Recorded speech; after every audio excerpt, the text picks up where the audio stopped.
Hello વિદ્યાર્થી મિત્રો, આપનું સ્વાગત છે કેમિસ્ટ્રી મલ્ટીવર્સ ચેનલમાં. અને આજે આપણે વાત કરીશું JEE મેન એક્ઝામની કેટલીક અગત્યની ઇન્ફોર્મેશન. તો તમને ખબર જ હશે કે JEE મેન સેશન 1ની જે એક્ઝામ હતી એ જાન્યુઆરી મંથની અંદર યોજવામાં આવશે. જેમ કે અહીંયા તમને સેશન 1ની ડિટેલ આપેલી છે કે dates of examination between 24 January and 1 February 2024. અને એનું જે શક્ય રિઝલ્ટ છે એ આવશે 12 ફેબ્રુઆરી 2024ના દિવસે. અને આ ડેટ્સ જે છે આપેલી એ સેશન 1 માટે છે, પણ જે પણ વિદ્યાર્થીઓ સેશન 1ની અંદર ફોર્મ નહોતા ભર્યા એમના માટે સેશન 2 JEE મેન માટે ફરીથી ફોર્મ સબમિશન શરૂ થશે. 2 ફેબ્રુઆરીથી 2 માર્ચ સુધીના સમયગાળામાં એમને ફોર્મ ભરવાનું રહેશે. લાસ્ટ ડેટ જે આપેલી છે એ 2 માર્ચ છે ફોર્મ ભરવાની અને ફી ભરવાની. અને જે એનાઉન્સમેન્ટ થશે સિટી ઓફ એક્ઝામિનેશનનું, એટલે કે સેન્ટર કયું રહેશે એ માર્ચ મહિનાના ત્રીજા વીકમાં એનાઉન્સમેન્ટ થશે. એડમિટ કાર્ડ જે સેશન 2 માટે આવશે એ પરીક્ષાના 3 દિવસ પહેલાં આવશે ઓનલાઈન જ એની વેબસાઇટ ઉપર. અને એક્ઝામિનેશનની જે તારીખ છે સેશન 2 માટેની એ 1 એપ્રિલથી 15 એપ્રિલ સુધી ગમે ત્યારે લઈ શકાશે. સેશન 2નું જે રિઝલ્ટ છે એ 25 એપ્રિલ 2024ની તારીખે જાહેર થઈ શકે છે. ત્યારબાદ આપણે વાત કરીશું કે જે પરીક્ષાનો સમયગાળો છે એ અલગ અલગ પેપર માટે કયો હોય છે. તો અહીંયા અલગ અલગ પેપરો તમારે પસંદ કરવાના હોય છે. જેમ કે પેપર 1 જે છે એ BE અને BTech માટે, જ્યારે પેપર 2A જે છે એ B આર્કિટેક્ચર અને પેપર 2B જે છે એ B પ્લાનિંગ માટે આપવામાં આવે છે. તો આ જે ઓપ્શન છે એ પ્રમાણે તમારે ત્યાં પસંદગી કરવાની હોય છે ફોર્મ ભરતી વખતે. મોટાભાગે જનરલ જોવા જઈએ તો JEE મેનમાં પેપર 1 જે છે એની પસંદગી સૌથી વધારે થાય છે ડિગ્રી એન્જિનિયરિંગ કોર્સમાં જવા માટે. જ્યારે સ્પેશિયલી જો તમારે આર્કિટેક્ચર ડિગ્રી મેળવવી હોય તો એના માટે પેપર 2A પસંદ કરવામાં આવે છે. જ્યારે બેચલર ઓફ પ્લાનિંગની અંદર તમારે જવું હોય તો પેપર 2Bની પસંદગી કરવામાં આવે છે. એનો જે સમયગાળો છે 3 કલાકનો રહે છે પરીક્ષાનો. અને ત્યારબાદ એક ચોથો ઓપ્શન પણ તમને આપવામાં આવે છે, જેમાં તમે બંને પેપર 2A અને 2B બંનેની પસંદગી કરી શકો છો. જેમાં બેચલર ઓફ આર્કિટેક્ચર અને બેચલર ઓફ પ્લાનિંગ બંનેની પસંદગી કરી હોય તો એમને 3.5 કલાકનો, એટલે કે 3 કલાક અને 30 મિનિટનો સમયગાળો પરીક્ષા આપવા માટે મળે છે. તો જે એક્ઝામ લેવાય છે એ 2 શિફ્ટોની અંદર લેવાય છે. જેમાં સૌથી પહેલાં ફર્સ્ટ શિફ્ટની અંદર સવારના 9થી બપોરના 12 વાગ્યા સુધીમાં, જ્યારે સેકન્ડ શિફ્ટમાં 3 વાગે બપોરથી સાંજના 6 વાગ્યા સુધી પરીક્ષા લેવાય છે. જેમાં પ્રથમ અને બીજી જે શિફ્ટ છે એની અંદર 3 કલાકનું પેપર લેવાય છે. અને એની સાથે જ પ્રથમ અને બીજી શિફ્ટમાં 3.5 કલાકનું જે બોથ પેપર આપવાના છે. ત્યારબાદ આપણે જોઈશું પરીક્ષાની ફી વિશે કે JEE મેન નું પ્રત્યેક સેશન માટે ફોર્મ ભરતી વખતે કેટલી ફી ભરવાની હોય છે. જો તમે સેશન 1ની અંદર ફી ભરી દીધી હોય બંને સેશનોની, તો તમારે બીજી સેશનમાં ફી ભરવાની થતી નથી. પરંતુ જો તમે નવેસરથી જ ફોર્મ ભરી રહ્યા છો સેશન 2 માટે, તો તમારે એની એક સેશનની ફી ભરવાની થતી હોય છે. તો અહીંયા પેપર 1, પેપર 2A અને પેપર 2B માટે કેટેગરી વાઇઝ અલગ અલગ બોયઝ અને ગર્લ્સ માટે અલગ અલગ ફીનું ધારાધોરણ આપેલું છે. જેમ કે તમે જોઈ શકો છો કે જનરલ કેન્ડિડેટ હોય અને છોકરાઓ માટે એની ફી હોય છે 1000, જ્યારે જનરલ છોકરીઓ માટે ફી હોય છે 800 રૂપિયા. બરાબર. જે ઇન્ડિયાની અંદર રહેતા જે પણ વિદ્યાર્થીઓ છે એમના માટેનું આ સ્ટ્રક્ચર આપેલું છે. તો આપણે એમની જ વાત કરીએ છીએ. બરાબર. બાજુમાં જે ફી આપેલી છે એ આઉટસાઇડ ઓફ ઇન્ડિયા માટેના સ્ટુડન્ટોની છે, તો એ આપણને લાગુ પડતી નથી. બરાબર. ત્યારબાદ જનરલ EWS અને OBC બક્ષીપંચના જે વિદ્યાર્થીઓ છે એમાં છોકરાઓ માટે 900 રૂપિયા જ્યારે છોકરીઓ માટે 800 રૂપિયા ફી હોય છે. જ્યારે SC ST PWD ના વિદ્યાર્થીઓ છોકરાઓ માટે 500 રૂપિયા અને છોકરીઓ માટે પણ 500 રૂપિયા હોય છે. ત્યારબાદ તમને આની અંદર ઓપ્શન એ પણ આપવામાં આવે છે કે પેપર 1 અને પેપર બીજું કયું પસંદ કરવું છે, તો એના માટેની પણ ફી એ રીતે આપેલી હોય છે. જેમ કે પેપર 1 અને તમારે પેપર 2 એ બંનેના પરીક્ષાઓ આપવી છે, તો એમાં તમારે જે તે કેટેગરી વાઇઝ ફી ભરવાની આ રીતે થશે. જનરલ EWS OBC અને જનરલ છોકરાઓ માટે 2000 રૂપિયા અને છોકરીઓ માટે 1600 રૂપિયા ફી ભરવાની હોય છે. જ્યારે SC ST PWDના કેન્ડિડેટો માટે છોકરાઓ માટે 1000 અને છોકરીઓ માટે 1000 ફી ભરવાની હોય છે. અને આ જે ફી અહીંયા વધારો દર્શાવે છે એટલા માટે છે કારણ કે ઉપરનો જે વિભાગ હતો એમાં પ્રત્યેક પેપર ઇન્ડિવિજ્યુઅલ હતું કે તમે કોઈ એક પેપર આપી શકો છો, પણ નીચે જે આપેલું છે એમાં તમે 2 પેપરોનું સિલેક્શન કરી શકો છો અથવા 3 પેપરોનું પણ સિલેક્શન કરી શકો છો. ઘણા વિદ્યાર્થીઓ પેપર 1 અને પેપર 2 એ પસંદ કરે છે, ઘણા પેપર 1 અને એની સાથે પેપર 2 બી પસંદ કરે છે, જ્યારે ઘણા 3 પસંદ કરે છે, પેપર 1, પેપર 2A અને પેપર 2B.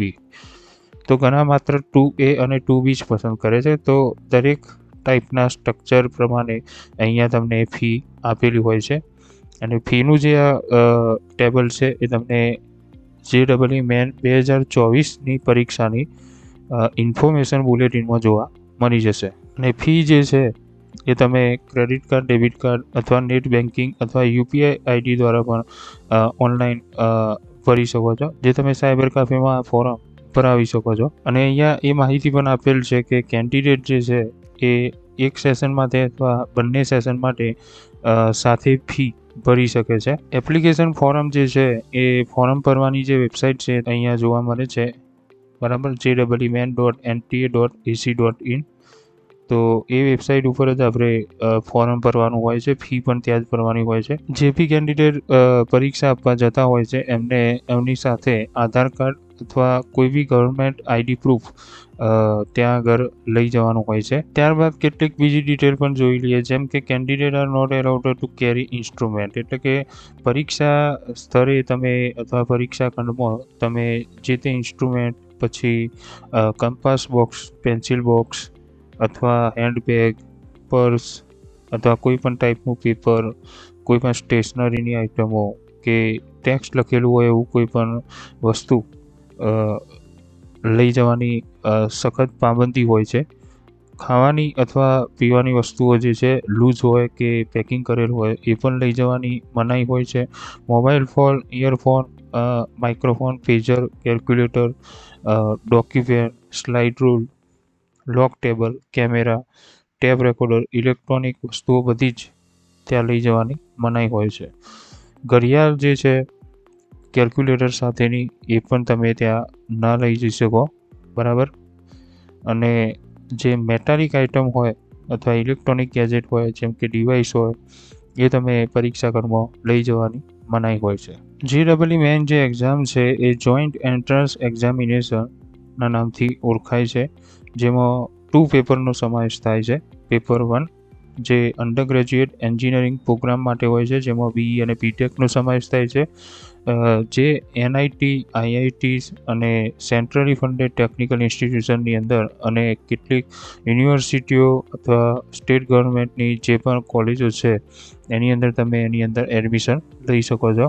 JEE મેઇન જે છે પાસ કરવી જરૂરી છે જો તમારે JEE એડવાન્સ આપવી હોય, બરાબર. કે જે IITમાં એડમિશન લેવા માટે ખૂબ જ ઇમ્પોર્ટન્ટ એક્ઝામ છે JEE એડવાન્સ. તો JEE એડવાન્સ આપવી હોય તો JEE મેન પાસ કરેલી હોવી જોઈએ. પેપર 2 જે છે એ બી આર્કિટેક્ચર અને બી પ્લાનિંગની કોલેજોની અંદર ભારતમાં એડમિશન લેવા માટે આપવું જરૂરી છે. બાકી જો તમારે BE અથવા BTECમાં જવું હોય તો પેપર 1 જ આપવાનું રહેતું હોય છે. દર વર્ષે 2 વખત પરીક્ષા લેવાય છે JEE મેનની, જેમાં 2 સેશન તરીકે ઓળખાય છે.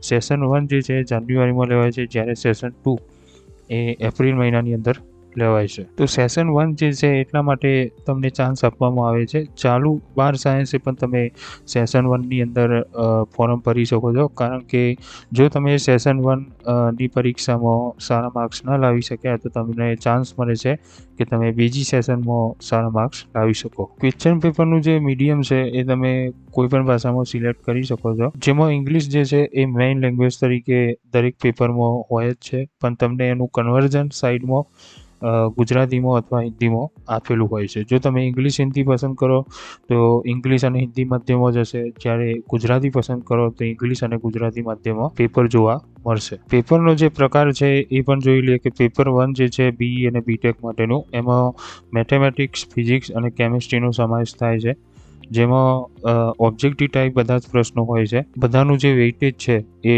સરખું હોય છે 3 વિષયનું. અને આ પરીક્ષા જે પેપર 1ની છે એ CBT મોડ દ્વારા જ લેવાય છે, કમ્પ્યુટર બેઝડ ટેસ્ટ દ્વારા લેવાય છે. ત્યારબાદ પેપર 2A અને પેપર 2B જે છે એમાં થોડુંક અલગ ટાઈપનું છે કે એમાં પાર્ટ 1 જે મેથેમેટિક્સનો છે અને પાર્ટ 2 એ MCQ ટાઈપ લેવાય છે, એમાં CBT મોડ હોય છે. જ્યારે પાર્ટ 3 જે ડ્રોઈંગ ટેસ્ટ છે એમાં તમને પેન પેપર નો ઉપયોગ કરીને ઓફલાઈન મોડ દ્વારા જ એક કાગળ ઉપર તમારે ડ્રોઈંગ કરવાનું હોય છે, એ પાર્ટ 3માં અલગ હોય છે. જ્યારે પેપર 2Bની અંદર બેચલર ઓફ પ્લાનિંગની અંદર પાર્ટ 1, પાર્ટ 2 અને પાર્ટ 3 3 MCQ બેઝડ હોય છે, જેથી પેપર 2B પણ સંપૂર્ણપણે CBT મોડ દ્વારા લેવાય છે. એક્ઝામિનેશનની જે પેટર્ન જોઈએ આપણે તો કેટલા માર્ક્સનું પેપર 1 હોય છે એ પણ જોઈ લઈએ કે પેપર 1ની અંદર દરેક વિષયના અહીંયા તમને માર્ક્સ આપેલા છે. પેપર 1ની અંદર મેથેમેટિક્સ, ફિઝિક્સ, કેમિસ્ટ્રી, તો આની અંદર પ્રશ્નોની જે સંખ્યા છે એ દરેક વિષયના 30 પ્રશ્નો હોય છે, પણ અંદરથી તમારે 5 પ્રશ્નો સેક્શન બીના જે છે 10 પ્રશ્નો, એમાંથી પ્રત્યેક વિષયમાં 10 પ્રશ્નોમાંથી 5 પ્રશ્નો ઓપ્શનલ મળે છે. એટલે કે સેક્શન બીમાં 10માંથી 5 પ્રશ્નો જ લખવાના હોય છે કોઈ બી. સેક્શન એ ફરજિયાત હોય છે, એના 20 પ્રશ્નો લખવા જ પડે છે. એટલે ટોટલ 20 સેક્શન એના અને સેક્શન બીના 10માંથી 5, ટોટલ 25 પ્રશ્નો. 25 પ્રશ્નોના 4 માર્ક્સ લેખે દરેક વિષયના 100 માર્ક્સ એમ કરીને પેપર 1ના ટોટલ 300 માર્ક્સ ગણવામાં આવે છે, અને 90 પ્રશ્નોમાંથી તમારે આ 300 માર્ક્સ ત્યાં મેળવવાના હોય છે. અહીંયા જે એની કેલ્ક્યુલેશન છે એ પણ આપેલી છે કે પ્રત્યેક સાચા જવાબ માટે તમને +4 માર્ક મળે છે, જ્યારે ખોટો એકાદ પણ જવાબ હોય તેના માટે -1 સાચા જવાબના મેળવેલા માર્ક્સમાંથી કાપી નાખવામાં આવે છે. ત્યાં આગળ તમે એવો ઓપ્શન ટિક કર્યો હોય કે અનઆન્સર્ડ અથવા માર્ક્ડ ફોર રિવ્યૂ, તો એવા આન્સર માટે તમને 0 માર્ક મળે છે, એટલે કે ત્યાં -1 થતો નથી. ત્યારબાદ પેપર 2AB બેચલર ઓફ આર્કિટેક્ચરની અંદર આપણે માર્ક્સનું વિભાજન જોઈએ તો પાર્ટ 1 જે છે મેથેમેટિક્સનો, એમાં સેક્શન એમાં 20 પ્રશ્નો અને સેક્શન બીમાં 10 પ્રશ્નો હોય છે. એમાં પણ સેક્શન બીમાં તમે 10માંથી 5 પ્રશ્નો લખવાના હોય છે, એટલે 20 અને 5 પ્રશ્નો પહેલાં, એટલે 25 પ્રશ્નો ગુણ્યા 4, એટલે કે પ્રત્યેક પ્રશ્નના 4 માર્ક્સ હોય છે, જેથી પાર્ટ 1 મેથેમેટિક્સનો જે છે એના 100 માર્ક્સ હોય છે. ત્યારબાદ પાર્ટ 2 જે છે એ એપ્ટિટ્યૂડ ટેસ્ટ હોય છે, જેમાં રિઝનિંગ હોય છે, તો એમાં 50 પ્રશ્નો હોય છે ટોટલ. એ 50 પ્રશ્નો જે છે એના પ્રત્યેકના 4 માર્ક્સ હોય છે, એટલે 200 માર્ક્સ એના હોય છે પાર્ટ 2ના. જ્યારે પાર્ટ 3 જે છે એ ડ્રોઈંગ ટેસ્ટ હોય છે, જેમાં 2 જ પ્રશ્નો હોય છે, અને ડ્રોઈંગ ટેસ્ટમાં બંને પ્રશ્નોના થઈને એક પ્રશ્નના 50 માર્ક્સ હોય છે, એટલે 2 પ્રશ્નોના થઈને 100 માર્ક્સ હોય છે. માટે જે પેપર 2A જે છે એનું વેઇટેજ તમને 400 માર્ક્સનું પડે છે, બરાબર. એટલે 400 માર્ક્સનું પેપર 2A આવે છે, જેમાં ટોટલ પ્રશ્નોની સંખ્યા 82 હોય છે. ત્યારબાદ પેપર 2B બેચલર ઓફ પ્લાનિંગની વાત કરીએ તો પાર્ટ 1 જે છે મેથેમેટિક્સ, એમાં સેક્શન એમાં 20 પ્રશ્નો, સેક્શન બીમાં 10 પ્રશ્નો, એમાંથી પણ 25 પ્રશ્નો લેખે 100 માર્ક્સનો પાર્ટ 1 થશે. પાર્ટ 2 જે છે એમાં એપ્ટિટ્યૂડ ટેસ્ટ હોય છે, જેમાં 50 પ્રશ્નો હોય છે, પ્રત્યેક પ્રશ્નના 4 માર્ક્સ હોય છે, એટલે કે 200 માર્ક્સનો પાર્ટ 2 હોય છે. પાર્ટ 3 જે છે પ્લાનિંગનું હોય છે, એ પણ MCQ ટાઈપના જ પ્રશ્નો હોય છે, એના 25 પ્રશ્નો હોય છે, અને પ્રત્યેક પ્રશ્નના 4 માર્ક્સ લેખે એના 100 માર્ક્સ થાય છે. આ પેપર જે છે પેપર 2B એના પણ ટોટલ માર્ક્સ 400 થાય છે અને પ્રશ્નોની સંખ્યા 105 આપેલી છે. સિલેબસ જે પરીક્ષાનો છે એનો વિડીયો આપણે મૂકી દીધેલ છે, તો સિલેબસ આપણે ખાસ ચેક કરી લેવો. સિલેબસ જે છે એ આપણે વિડીયોમાં પેપર 1નો જ મૂકેલ છે. પેપર 2A અને પેપર 2Bનો જે સિલેબસ છે એ તમારે ડાઉનલોડ કરવો પડશે ઓનલાઈન જ. ત્યારબાદ જે પણ પરીક્ષાર્થીઓ JEEની અંદર ઉપસ્થિત હોય છે એમને રફ કાર્ય માટે અથવા ગણતરી કરવા માટે, રાઇટિંગ વર્ક કરવા માટે એમને રફ શીટ એટલે કે બ્લેન્ક પેજ આપવામાં આવે છે. કારણ કે જો કે આ ટેસ્ટ જે છે CBT મોડ હોય છે, કમ્પ્યુટર બેઝ, પણ તમને એક રફ કાર્ય કરવા માટે એક પેજ આપવામાં આવશે, બરાબર. તો એ જે પેજ તમને ત્યાં મળે છે એ જ્યારે પરીક્ષા કમ્પ્લીટ થાય એટલે તમારે એને રિટર્ન કરવાનું પણ હોય છે. ઇન્વિજિલેટરને ત્યાં સોંપી દેવાનું હોય છે. ફોર્મ ભરવા જાઓ તો તમને ગુજરાતના જે તે સ્થળો જે પણ અંદર સેન્ટર આપ્યા છે, જેમ કે પહેલું છે સેન્ટર છે એ છે અમદાવાદ, તો એનો જે કોડ છે આપેલ છે GJ01, બરાબર. તો આ કોડ અને સેન્ટર એ જ્યાં પણ તમને નજીક પડતું હોય એ સેન્ટર પસંદ કરવાના હોય છે. જો તમને મલ્ટિપલ ઓપ્શન મળતા હોય, 3 કે 4 સેન્ટર પસંદ કરવાના હોય, તો સૌથી પહેલું જે નજીક હોય એ સેન્ટર પસંદ કરવાનું હોય છે. એના બાદ થોડુંક એનાથી દૂર હોય એ, અને સૌથી છેલ્લે જે પણ સૌથી દૂર હોય એ પસંદ કરવાનું હોય છે, બરાબર. એટલે કે ટૂંકમાં નજીકના સેન્ટરો પસંદ કરવા જોઈએ અને એ પ્રમાણેનો એનો કોડ તમારે ઇન્ફોર્મેશન બુલેટિનની અંદરથી જ પસંદ કરવાનો હોય છે. અથવા તો તમે ફોર્મ ભરતી વખતે તમને સાઈડમાં એક કોડ પણ કદાચ આપેલો હશે, તો એ જોઈને ભરવું કે જેથી કરીને સેન્ટર એ જે તમે 3 પસંદ કર્યા હોય, 3 કે 4 ઓપ્શન હોય, તો ત્યાં આગળ જ તમારું સેન્ટર પરીક્ષા કેન્દ્ર આવે. ત્યારબાદ જ્યારે પણ પ્રત્યેક પ્રશ્નનો જ્યારે તમે જવાબ આપતા હોય અને તમે ક્લિયર હોય કે ના આપણો જવાબ સાચો છે, તો ત્યાં આગળ પ્રત્યેક પ્રશ્નના જે પેનલ હશે એના નીચે તમને સેવ અને નેક્સ્ટનો ઓપ્શન બતાવે છે. જો તમે સેવ અને નેક્સ્ટનો ઓપ્શન ઉપર ટિક કરશો તો તમારો જે આન્સર છે એ સેવ થશે અને તરત તમે બીજા પ્રશ્ન ઉપર ક્રમમાં આવતો હશે એ પ્રશ્ન ઉપર જતા રહેશો, બરાબર. અને બીજું ઓપ્શન તમને એવો આપેલો હશે કે જો તમારે સેવ અને નેક્સ્ટ નહીં કરવું, પરંતુ તમારે માર્ક ફોર રિવ્યૂ અને નેક્સ્ટ કરવું છે, તો ત્યાં આગળ એ પ્રશ્ન માર્ક ફોર રિવ્યૂ માટે થઈ જશે અને તમે બીજા પ્રશ્ન ઉપર જતા રહેશો. ત્યાં તમારો જવાબ જે છે એ સેવ થતો નથી, પણ માર્ક ફોર રિવ્યૂ માટે તમે મૂકેલો છે, એટલે ત્યાં તમે કોઈ ટિક કરજો જ નહીં. જો તમારે એ પ્રશ્નનો જવાબ આપવો જ નથી તો ટિક કર્યા વગર જ માર્ક ફોર રિવ્યૂ અને નેક્સ્ટ ઉપર જતા રહેવું. પણ જો તમે ઓપ્શન ટિક કર્યા બાદ માર્ક ફોર રિવ્યૂ અને નેક્સ્ટ ઉપર જશો તો પછી તમારો એ જે પ્રશ્ન છે એ આ ટાઈપમાં આવી જશે, બરાબર. આન્સર એન્ડ માર્ક ફોર રિવ્યૂમાં ટિક કર્યા વગર તમે માર્ક ફોર રિવ્યૂ અને નેક્સ્ટ ઉપર આપશો તો તમારો જે જવાબ છે એ આ ટાઈપમાં આવી જશે, બરાબર. તો એ યાદ રાખવું કે કઈ ટાઈપમાં ટિક કરવાથી તમારો જવાબ ગણાશે અથવા નહીં ગણાય. જો તમારે તમારો જવાબ બદલવો હોય તો જે પણ ઓપ્શન છે એ ઓપ્શન ઉપર ખાલી તમે ટિક કરશો એટલે રિસ્પોન્સ જે તમે, ધારો કે તમે બી કર્યો છે પણ તમારે સી કરવો છે, તમારે જવાબ બદલવો છે, તો ખાલી શું કરવાનું છે કે જે પણ ઓપ્શન હોય છે એના સામે એક ગોળાકાર રાઉન્ડ આપેલો હોય છે, એમાં માત્ર ટિક કરવાનું હોય છે. જેવું તમે ટિક કરશો સી ઉપર એટલે બીમાં તમે જે જવાબ પહેલાં ટિક કર્યો હતો એ ઓટોમેટિકલી જતો જ રહેશે, બરાબર. અને એ ટિક કર્યા બાદ ફરીથી તમારે સેવ અને નેક્સ્ટ ઉપર દબાવવું પડશે, તો જ એનો નવો જવાબ સેવ થશે, નહીં તો જૂનો જવાબ જે બી હતો એ એમને એમ જ રહેશે. અને છતાં પણ તમને એવું લાગતું હોય કે હજી તમે ક્લિયર નથી, શ્યોર નથી, તો તમે એ પ્રશ્ન જે છે માર્ક ફોર રિવ્યૂ અને નેક્સ્ટ ઉપર કરીને બીજા કોઈ પ્રશ્ન ઉપર જઈ શકો છો. પણ દરેક વખતે દરેક પ્રશ્ન માટે તમારે સેવ અને નેક્સ્ટ અથવા માર્ક ફોર રિવ્યૂ અને નેક્સ્ટ કરતા રહેવું પડશે, બરાબર. ત્યારબાદ તમને સાઈડમાં આ ટાઈપનું બોક્સ આપેલું હશે, જુઓ, બરાબર. સાઈડમાં કમ્પ્યુટર સ્ક્રીન ઉપર તમને આ ટાઈપનું બોક્સ આપેલું હશે. અહીંયા 74 લખ્યું છે સફેદમાં, એનો મતલબ એ કે તમે 74 પ્રશ્નોના વિઝિટ કરી જ નથી, એક પ્રશ્નનો જવાબ તમે આપ્યો નથી અને 0 પ્રશ્નનો જવાબ આપ્યો છે, એટલે કોઈ પ્રશ્નનો જવાબ આપ્યો નથી. માર્ક ફોર રિવ્યૂ માટે 0 પ્રશ્ન છે અને અહીંયા પણ 0 બતાવે છે. એટલે આ રીતનું તમને ટેબલ બતાવશે કમ્પ્યુટર સ્ક્રીન ઉપર, જેથી તમને યાદ રહે કે તમે કેટલાના જવાબ આપ્યા, કેટલાના નથી આપ્યા, કેટલા તમે માર્ક ફોર રિવ્યૂ માટે મૂકેલા છે, અથવા કેટલા તમે જવાબ આપીને માર્ક ફોર રિવ્યૂ માટે મૂકેલા છે. ત્યારબાદ ક્વેશ્ચનની જે પેનલ રહી એ પણ તમને બતાવશે નંબર વાઇઝ કે કયા કયા પ્રશ્નના તમે જવાબ આપ્યા છે. જે પ્રશ્નના તમે જવાબ આપ્યા છે એ પ્રશ્ન ઉપર ગ્રીન ટીક બતાવશે આવું, બરાબર. તમે કોઈ પણ પ્રશ્ન ઉપર ડાયરેક્ટ જમ્પ કરી શકો છો. જેમ કે શરૂઆત તમારે પહેલા પ્રશ્નથી નહીં કરવી. 45મો પ્રશ્નનો જવાબ આપવો હોય તો તમે 45 પ્રશ્નના નંબર ઉપર ક્લિક કરો તો 45મા પ્રશ્ન ઉપર ડાયરેક્ટ જતા રહેશો. તો આ ક્વેશ્ચન નંબરની પેનલ આપેલી હોય છે, તો એના ઉપર જે તે પ્રશ્ન ઉપર ડાયરેક્ટ જઈ શકાય છે.